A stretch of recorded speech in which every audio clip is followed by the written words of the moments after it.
All right, welcome back to the Lisa Pezik Show. Lisa Pezik here, and I'm so excited today.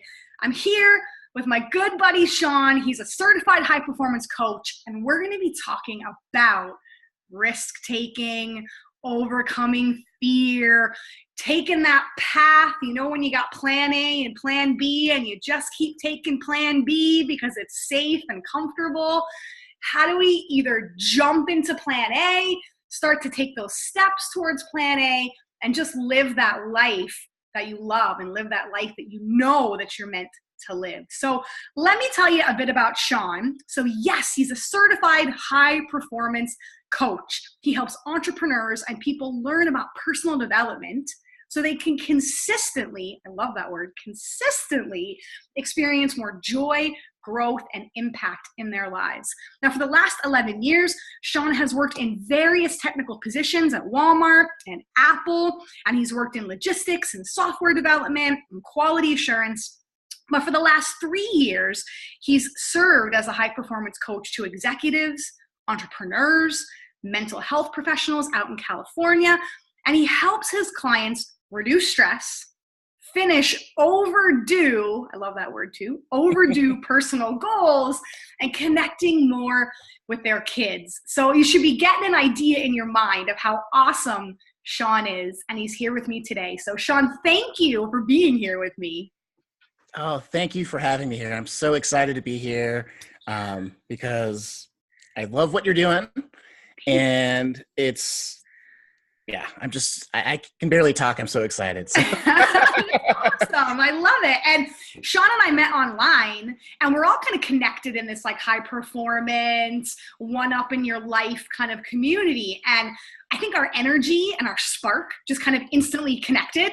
And I was like, I got to get this guy on my podcast because you know, when you meet a person that you know is heart-centered, you know is focused, you know is driven, and you know just truly leads with that authenticity and that integrity, and that just respect kind of jumped out when I met Sean. So I knew that I had to bring him to you guys because you're going to get the real deal in our time together. So Sean, tell me a bit about, for those that don't know what certified high performance coaching is, or, you know, you're in Apple and the techie kind of side of stuff and Walmart, and then you're like, okay, personal development and high performance. So tell me a bit about that. Okay. So first, certified high performance coaching really is just helping people consistently beat what is ever normal in their life. You know, so if you are, at a point in your career or business where you're kind of plateaued, like a certified high performance coach really steps in to help you kind of get to that next level, level up in your health, if you've plateaued in the gym or with your running or nutrition and stuff, like we help you get to that next level of health or even with relationships. So the journey to certified high performance, or to being a certified high performance coach, is kind of a weird kind of path, I guess. Yeah. And looking back, it's really weird. So really, like for me, it started with a bad relationship, like so many other things, and realizing that it was me, like not being confident enough, not picking the right people. I'm not sure if you've ever had yeah, we all have. Yeah. But I was fortunate enough to like figure out like, oh, it's me. And then being the big Uber nerd that I am, I'm like, okay, how can I study this? And that got me into Dale Carnegie. I took some of his personal development courses because there's corporate training out there for that. I started reading about personal development, and eventually through trying to just become more confident and more okay with myself, that I could be, and kind of like, we all kind of have that stuff that we grew up with that we have to like figure out as we go into adulthood, like figuring that out, like when I was like 25, 26, maybe I was a little bit late there. I have no idea when that happens for other people, but for me, figuring that out led me to this guy, Brendan Burchard. So, and that was like 2010, way back. And so he does personal development, and he also does business training stuff. And that's, we know each other through some of Brendan's things, and that guy's awesome. Yeah. And that's how we meet awesome people like you and all the other people in that community. So I cannot speak highly enough of them. And so from there, I was working at Walmart, and he started doing this business stuff, and I'm like, I had tons and tons of student debt coming out of school, going into corporate America. My first job was at Walmart, and it's a beautiful area in Arkansas, and it's a really high stress job with, support going across the globe for the logistics systems and merchandising and the stuff that I was working on essentially. And so was always on call, just putting in it was a minimum 50 hours a week, usually more depending on if things broke. Sometimes you weren't sleeping. So it was really stressful. And I was really kind of feeling like, I enjoy the work, but I'm not connecting with it. And so with Brendan's stuff and the student loan stuff, I had read all this personal finance stuff. So Dave Ramsey, Sue Orman, a bunch of people online, blogs and stuff, just trying to figure out my situation, because at that point in my life, my culinary aspirations was real macaroni with real cheese. That was right out of college, right? That's all I wanted. And with all the student loan stuff that I had to pay, I was literally making decisions do I buy food? Do I pay rent? How much do I put in my which gas do I put in my car? Damn. Yeah. And you do that for a while and get super stressed out. So good news is I figured that stuff out, and I had all these notes from student debt, and I'm like, okay, I should do this. And this is probably about 2011 where I'm thinking about, hey, I have this idea for a business to help, serve other people with this. But I have this corporate gig, and so that's taking a lot of my time. And I want to do a good job there, because that's, just how I was raised. You have a job, you work, and you focus on it, and you do as the best job you can. Yeah. And, but I had the idea, I should turn this into a business. So from there, that's when I had started to think, I have to make a decision, am I going to try this business, or am I going to,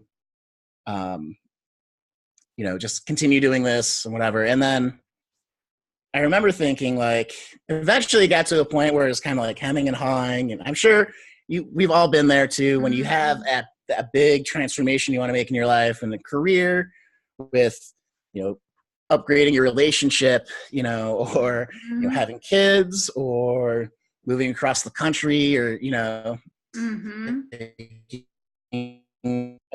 or Europe if you're able to, or whatever it is, Yeah. And so there's a year of me kind of trying to figure that out. And then at a seminar called High Performance Academy with our buddy Brendan,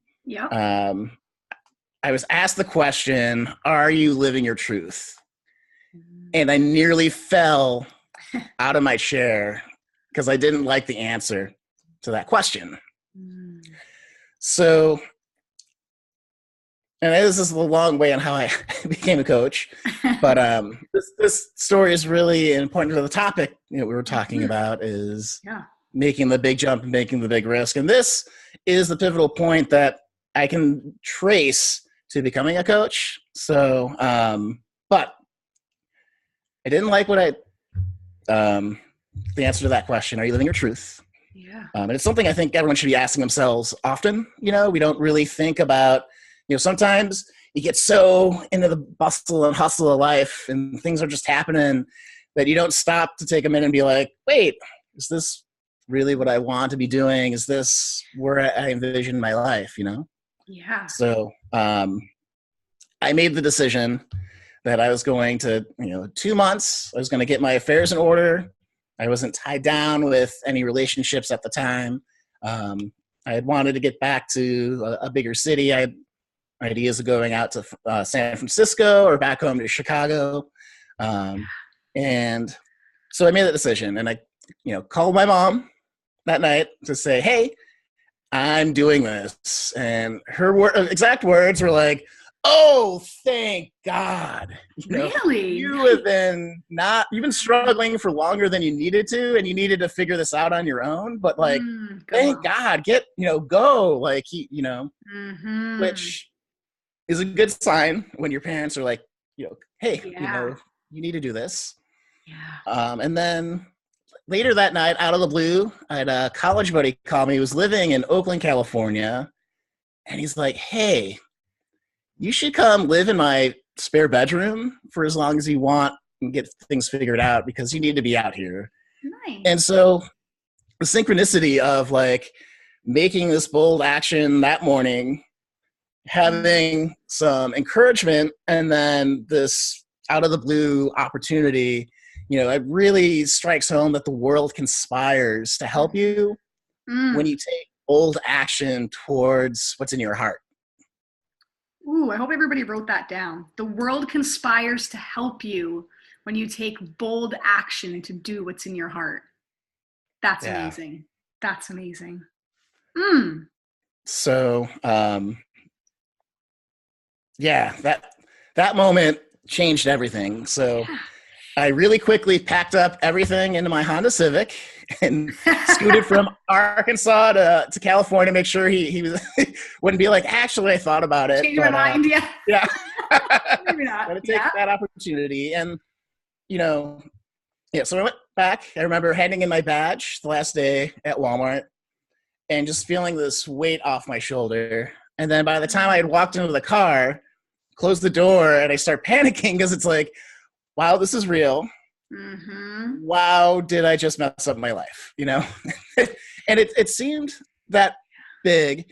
And I think it's really important that when you take a big risk or transformation, that it's going to be an emotional roller coaster. There were days where I thought I was like in control of my life and I was living my life to its fullest. I was super stoked to be doing what I wanted. And then the very next day I'd wake up and I'd be kind of freaked out. Like, what am I doing? Like fetal position in my bedroom, rocking back and forth, trying to manage that emotion. And, it really comes down to that. Like, I think sometimes change is really a pseudonym for stress management.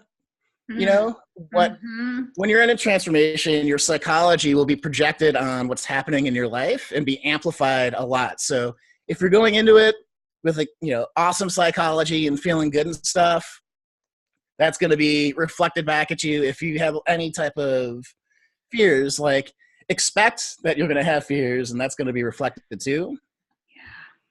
And that was a huge kind of learning point for me where it's like, oh, okay, like if I can manage this, I can still be productive on the goal. So I moved into Oakland, worked on that business, ran out of money. But I knew, so I burned the bridges with going back to Walmart because I knew that I didn't want to do that anymore. The only way so I had to burn that ship when I landed on the island out west.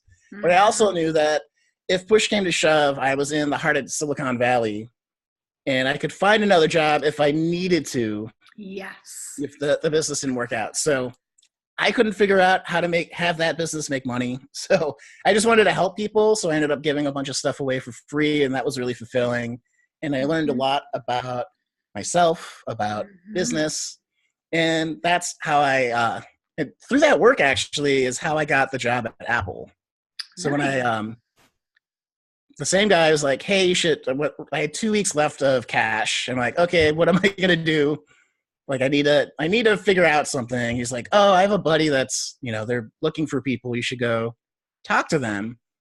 And so I go into the interview and it goes, okay, I talk to the manager, talk to the team, and we're leaving. The manager's like, hey, is there anything else we should know about you before you go? And I'm like, well, I've been working on this business. I have a website. I've been doing videos.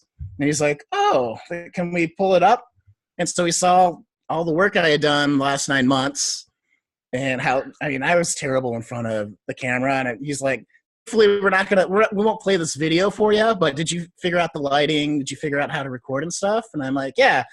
And he's like, okay, like shuts it down. He's like, you'll get paperwork on Monday. We want you. Like, and so that was, you could see like the switch in it, and it connects all the dots backwards. Yes. Yeah. It's like that effort, even though in your mind, like, or even in your paycheck, right? You were struggling and struggling, but you didn't even know what that was going to lead to.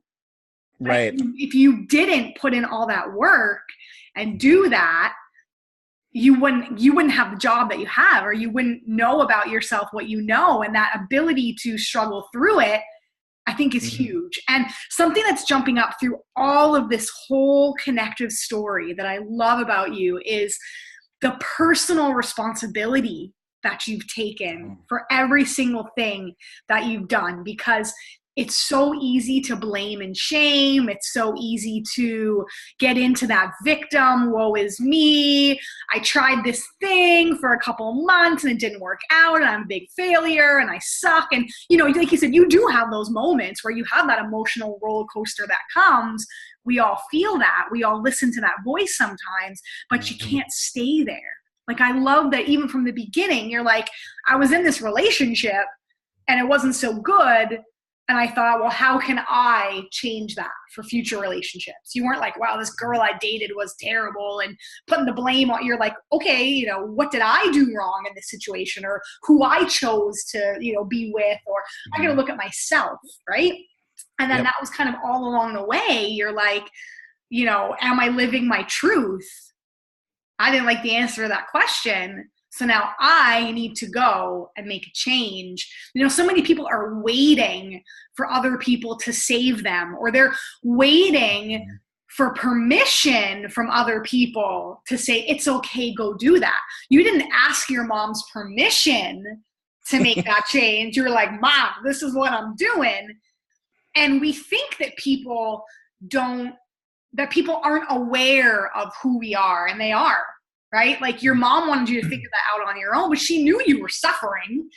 But instead of her coming and going, honey, Sean, what are you doing? Like, she wanted you to take that personal responsibility and figure it out on your own. And it wasn't that you took risks that were crazy.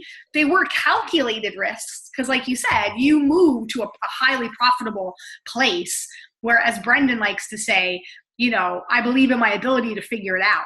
That you're like, well, if this doesn't work, then I can get a job somewhere. I can make money somehow. Maybe it's not doing the job of my dreams, but, you know, I'm still in a profitable place, and you believe in your ability to be able to do that. So I just love that personal responsibility, and that figuring it out and taking that personal power, I think, is something that listeners really need to start thinking about. Like, are you taking a personal responsibility? Are you doing everything that you can do before you go start looking at mentors and people and things? And then just that question of, are you living your truth?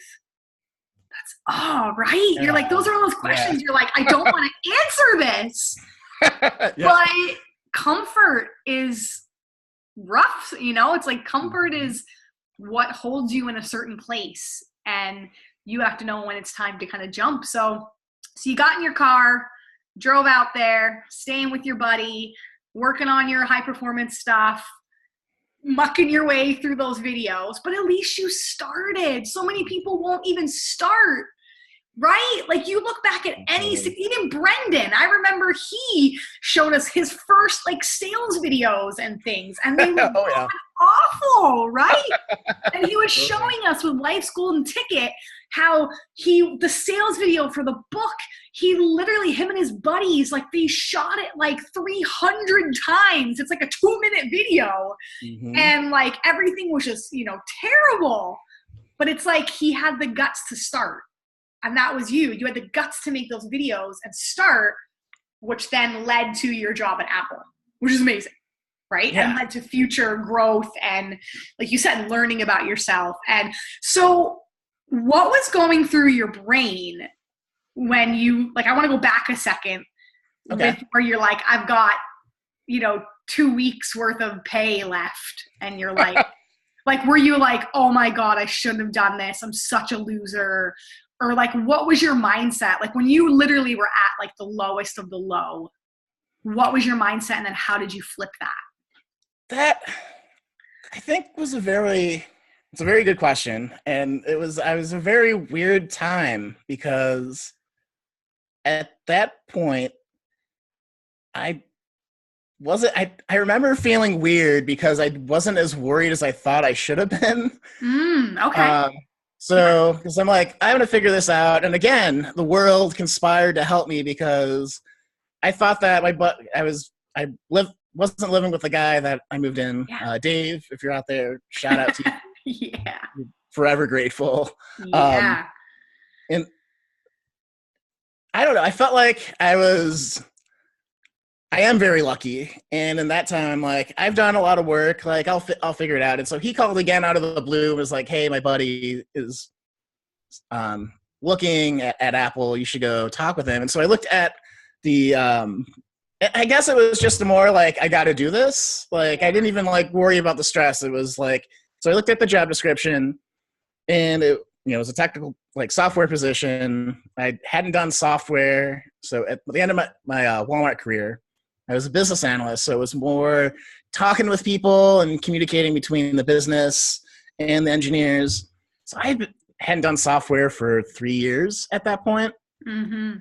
And like that is like 100 years in tech time because all the description, I don't know that language or whatever, but it's like, okay, I have nothing to lose, right? I'll still be, I felt more emboldened having taken that first jump that felt a little bit more. Yeah. And having rid that roller coaster a while where it's like, okay, I got to do this. I can figure this out. So I learned the language in a week, just like hacking on it. Went to the interview. Like they asked me some technical questions. I'm like, I don't know. I use Google to figure this out or talk with people. And so that was kind of the mind space I was at that time, I love weird. that. I love that though, that I think that's something to be said about you didn't try to BS your way through it. Oh, like you were like, this is just my current reality, right? Mm-hmm. Because I think again, when you're BSing your way through stuff, the world doesn't know. Like, I love how you said that world conspires to help you.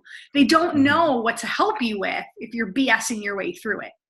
Instead of owning that reality and being like, I don't know about that. I would have to look that up. Or, I'm not sure about this. Or just, this is my situation and I'm here at this interview because I want to do this. Or or like you said, you should have been maybe more freaked out, but maybe that was a piece of you knowing that it was going to work out. Yeah. Because you were now starting to live your truth, knowing that the road wasn't going to be easy, but you knew what you wanted. Yep. So really clarity is kind of like that first piece of this risk-taking, we're giving you permission to take a risk, this risky behavior. But I think the clarity, and I guess that's going back to are you living your truth? But then if you could give listeners a next question then, what do you think that is? So if they're saying, are you living your truth? And they're like, God, no, I am not. Mm-hmm. What's then that next question they should be asking themselves? What is my truth then? A lot of times if you're not living your truth, nobody in their life is like, hey, I know what my truth is and I'm going to do the exact opposite, right? Exactly. Forget that path. That's too nice. I don't want to go down there. It would be the dream, but I'm not ready for it, Right. And maybe like you say, you're not ready for it. And maybe that is one of the things that's holding you back. But most of the time, I think from the clients I've served and friends and just observing people, you just get lost. You get caught in the hustle and bustle. You get caught up in just life, And the second thing that, as I was telling this story that kind of came to me before I actually made the jump out of corporate America, out of Walmart, like I was really anxious and kind of overwhelmed with the idea, which is 100% normal. But the question that I I kind of discovered was like, where am I giving away my personal power? And that turned into where I have a lot more control over my situation than I even realized. My choice to stay in that job, and the Walmart gig, the plan was to be there for 2 years and then figure out the next thing. And then, life happened. The student loans were kind of crazy. The economy crashed. And I was like, okay, what am I going to do? I should stay here because it's safe. And that was realizing that was a choice that I made. Yes. Kind of conscious, kind of unconscious, was a feeder into Are You Living Your Truth? Because it's like, if I'm deciding to be here right now, I can decide to be there right now too. And why am I not doing that? Start that type of question process. Why am I not doing that? It's such a simple question. Yeah. but the answer to that is powerful. Right? And then it's like that next question, well, why am I not doing that? Even for you, it's like, well, I don't know this new techie stuff. Okay, well, I'm going to go learn that. Why am I not doing that? If it's because you don't know something, well, then boom, there's your personal development action plan to go learn that. I mean, nowadays, the beauty of technology is you can Google just about anything. There's probably a book written somewhere about it. Yeah. There's probably a TED Talk somewhere about it. Like, there's so much at our fingertips that you really can't use the excuse that I don't know how to do that. Like, that really isn't a fair excuse, right? Yeah. And if go ahead. Yeah. I was going to say that leads to a next level of question is like, what am I afraid of? And for me, like making that jump, it was not being able to pay my student loans and forever owing money to the government because, that is a real fear because there's no way you either pay it off or you die in the United States. It's not going away. Exactly. It's not going away. And it's maybe a little hyperbolic, but it's the truth. So, understanding like what is the worst that could happen, then allows you to start formulating. So when I said, I burned the bridge at Walmart, I didn't want to go back there. I knew that if that option was open, that I would slip back into that. But if I was still worried about my finances, so I needed something to fall back on. When I moved to California in the heart of Silicon Valley, like that was like, what's the worst that happens? Well, I moved to California and I get another tech job doing something else while I figure it out. Like that was mitigating that big fear. And so it's like, okay, if that's not an issue now what else what else do I fear? It's like, I might not know people. It's like, do a bunch of meetups. Like, okay, I got that fear down. Okay. What do you get? You just kind of run down the list. And I think Tim Ferriss talks about this as, it does a TED Talk about fear what is it? Fear setting. So it's like listing all your fears and then figuring out what's the worst that could happen and then coming up with a plan to kind of, if you encounter it, this is what you do, because 99% of the times those fears aren't realized, and you'll realize that, hey, half of these are silly, half of these are something that are really important to me. But if you have a way to handle, if I run out of money, then I need to go find another tech job, right? Right. Done. Yeah. It's way easier to then take a big risk, and I'm doing air quotes if you're listening, because it's not really a risk. It's something that's calculated and it's moving your life forward, and we all want to feel that forward momentum. It's calculated if you allow yourself the time to sit down and figure it out. Like you said, If you make that fear setting, if you run down that list and you're like, cool, if this happens, I'll do this. If this happens, I'll do that. And maybe it's not even the exact answer, but you're like, I don't know, if this happens, I'll talk to this person. If this happens, you've gotta, if A happens, then this is B, or if this happens, then this is this. And it's not a fallback plan, it's a follow through plan that you're like, cool, if this happens, then I got this. This is what's going to happen. And again, it goes back to that. That's so cool that we're pulling out that personal responsibility piece is like such a common theme here, that personal responsibility and calculated risk taking. is connected. Yeah. And you'll figure it out. Yeah. Totally. And I love the wording you said with it's following through, Mm-hmm. because all of those actions weren't ever like wallow in Mm-hmm. the fear. It's you're going through you want to move forward. Like, this is how I move forward if this happens. And of course you can't encompass all of that, but that's part of the fun, Totally.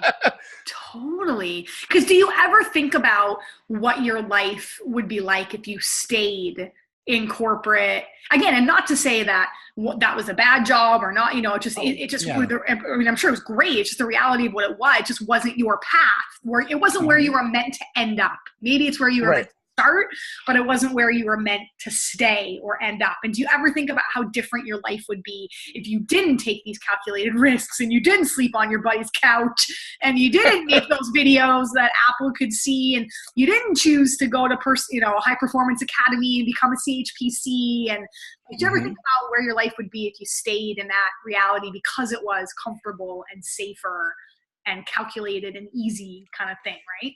Yeah. Probably. So one of the things that also drove me to make that decision, that you bring this up, is I thought about my future if I hadn't done it at that moment, and I probably would eventually have found someone and settle down and have kids, and then telling the kids the story of my life. And I know this might be weird, but I was like, if I had what kind of lesson would I be teaching my future kids, that I had an idea, a dream, and then I settled for what I knew because I was afraid to do anything differently. And that was another huge part of like, I got it. This is not my truth. Like, it reinforced that idea that like, you got to do something, like life is meant to be lived, and especially at that point in my life, being younger and not tied down with anyone, like, what do you have to lose? Like, self-respect. That was the answer to that question, was a lot of self-respect. And, nobody ever wants to hear from a parent that you disappointed them. But I think a worst feeling is when you disappoint yourself. Oh, definitely. Yeah. Right? Like, that's where you're just like, damn, I could have done more. And I can say, being a nurse by trade and being at a lot of people's life, and I know Brendan talks about this too, at the end of your life, where his questions, did I live, did I love, did I matter? I can echo the same thing. Nobody at the end of their life ever is like, they don't care about the money they've made or the possessions they have or the certifications they have. It's like, did I live my truth? Like, did I live my life to the fullest capacity? And it's like, you're right. I love that you don't even have kids yet, but you're thinking about that role modeling and that teaching. And it's like, how do I want my kids to remember me by? It's like, do I want them to say, well, dad was just average, dad just settled, dad just did this, or, dad had a chance to serve and he chose not to take it. Like, that's a gut punch, that is terrible. Yeah. So that is, wow. So whether you have kids, you're planning kids, or even if it's not kids, just looking at that legacy and what people are going to say about you, it's like, how do you want people to remember you? Because nobody ever makes a movie. Not that people are going to make a movie or a book out of your life, but like, nobody ever makes a movie or a book about like that person that, could have done that, but didn't, or, it's like, you gotta, that's just, I don't even want to add anything to that, because that's just so good. And you're right. It's a gut punch. That's totally a gut punch. So life now. So even though we say, it's not all rainbows and sunshine, and, there are hard days and ups and downs, and that's the roller coaster of, I think, just life nowadays that we live, it's like we need to speak more about that truth of the ins and outs of life and the ups and downs. So tell me a little bit about where your life is now that you, kind of settled in, but you're still pushing the limits in certain ways. So tell me a little bit about what life is like now. Okay, so I'm still an engineer at Apple, and then, like you said, very graciously at the beginning of the podcast, last 3 years I've been a high performance coach, and so I never gave up that personal development. And then when the opportunity to become a coach happened, initially it was like, oh, I want to do this at my corporate job again. I want to be a manager, and I think coaching is a really good set of skills to help elevate people, to help bring people up and challenge them when you need them. And so I took the opportunity to get certified as a high performance coach, and I remember like sitting in that that process, that week-long process of intense training, and just falling in love with the work, and just realizing like, this is what I want to do when I'm grown up. Like this is it. So that opportunity would have never happened, or probably would not have happened, if I had not done the initial work and growing and that calculated jump. Yeah. And so, so that's been going pretty well. And I've helped some amazing people do some amazing things, and to just be a part of pushing them and bringing them up has been a very distinct honor. I feel so fortunate to be able to be part of that process. So that's going awesome. I mean, the course, my backup gig ended up being Apple. Like, how crazy is that? Like, I am like such a lucky guy. Like, I feel very fortunate. I did a lot of work and a lot of hard work to be able to take advantage of that, but I'm still like more than half of that is just being at the right place at the right time. So that's going well. I'm in a lovely relationship right now, in the works of getting engaged. So I'm figuring out the ring stuff now with Ashley. So if she's listening, nobody be worried that the beans are going to be spilled. Like, spoiler alert, right? Yeah. She knows, yes. She knows that it's on the horizon, and that's amazing. It's super fulfilling. And she's a therapist, so we both have that service to help people in our hearts, and we connect on that very deeply. And I'm, again, a very lucky guy to have found someone like that. So life is more amazing than I imagined it would be, in 2012, when I went out into the world with my car full of stuff. Amazing, right? And listeners can't see it, but if you could, because we're on live video here, if you could see Sean's face, he is beaming so big, so bright. And if that isn't a testimonial to, are you living your truth? I don't know what is, right? Thanks. Yeah, totally. And again, it's, it probably is a little bit of serendipitous luck, but it's also, as we said, being willing to throw your stuff in a car, drive and take risks and make videos and just put yourself out there and do you to the best that you can do you. So, it's like, you don't have to be anybody else but yourself out there answering those questions. Are you living your truth? What is your truth? Where are you giving away your personal power? What are you afraid of? If this happens, what you gonna do about that? How are you gonna figure that out? And like you said, the world conspires to help you when you take that bold action that is in your heart. Sean, so good. This is gonna be a podcast we're going to go back and listen to over and over and over again. If you're driving, if you're doing laundry, go back, replay this, grab a pen and paper, because there's so much good nuggets in this, 45 minutes or so that we spent together. Really take the time to answer these questions, because I really think it's going to change your reality, your truth.